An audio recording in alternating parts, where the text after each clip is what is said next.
Now, looking back in history to World War II, the Women Airforce Service Pilots, they were superheroes of aviation. They were the first women to fly U.S. military aircraft, and most of them trained right here in the Big Country, flying in the skies over Avenger Field in Nolan County. This year, the WASP Museum celebrating 20 years of honoring these pioneers who blazed the skies more than 80 years ago.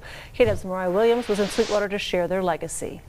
It was like, okay, we just can't make it without women. We should start this experimental program, right? They never expected it to succeed. It was 1942 when women had to step up to the cockpit during World War II, the start of Women Airforce Service Pilots, or WASP. It was harder as pilots. That was the one area that the government seemed really bent on keeping women out. They just felt like it was beyond them. Lisa Taylor is the executive director at the WASP Museum. She taught history for many years, but after she moved to Sweetwater and took a peek inside the museum, she was fascinated by their story, one she wished she could have taught her students. We talked about the Tuskegee and the Navajo Code Talkers, and I tried to bring in all the facets of World War II because there was so much to it.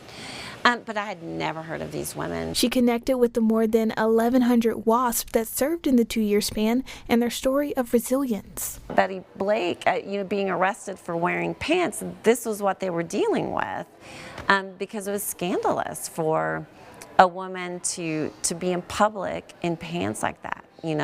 They could be denied meals in a restaurant, nights in a hotel room. The WASP program started almost like a test run, so they were given hand-me-downs from the men, including the uniforms.